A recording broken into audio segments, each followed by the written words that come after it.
John chapter 19. Then Pilate took Jesus and had him flogged. The soldiers twisted together a crown of thorns and set it on his head. They clothed him in a purple robe and went up to him again and again, saying, "Hail, King of the Jews!" And they struck him in the face.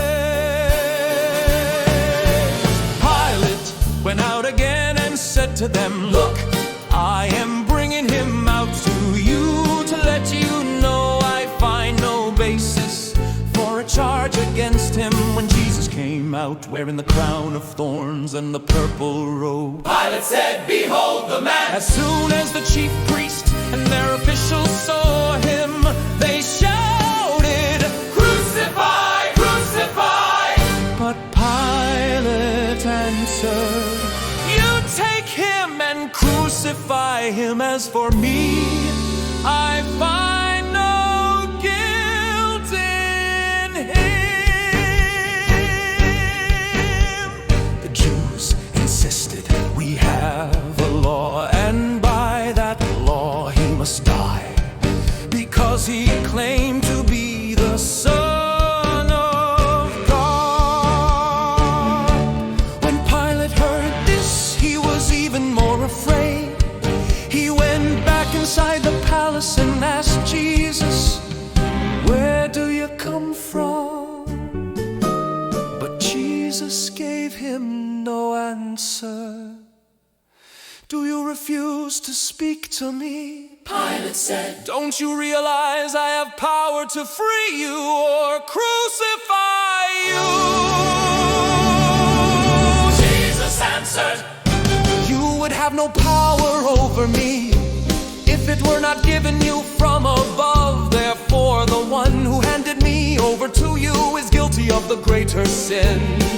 From then on, Pilate tried to release him, but the Jewish leaders kept shouting, "If you let this man go, you are no friend of Caesar. Anyone who claims to be a king opposes Caesar." And Pilate heard this. He brought Jesus out and sat down on the judge's seat at a place known as the Stone Pavement, in Aramaic, Baba.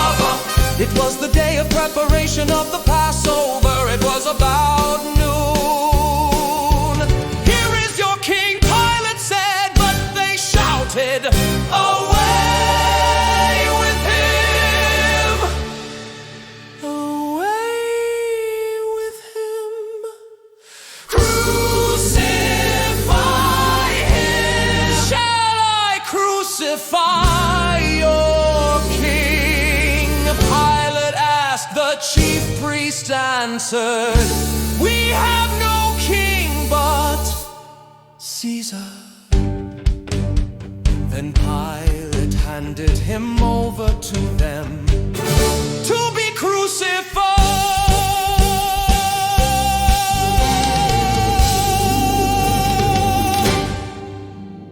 So the soldiers took Jesus, carrying his own cross. He went out to the place of the skull, in Aramaic, Golgotha.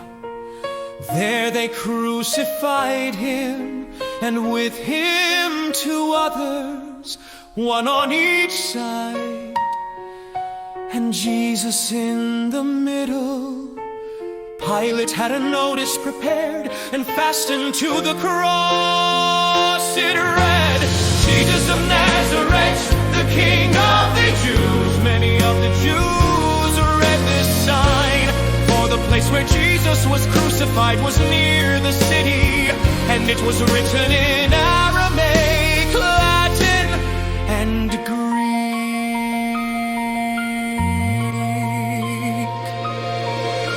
The chief priests protested, "Do not write the King of the Jews, but instead write that this man claimed to be King of the Jews."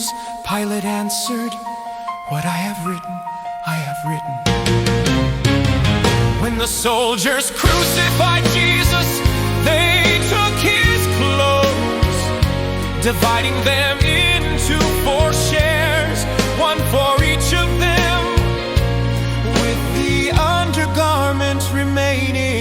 This garment was seamless, woven in one piece from top to bottom. Let's not tear it. They said, let's cast lots to see who will get it. This happened that the scripture might be fulfilled. They divided my garments among them, and for my clothing they cast lots.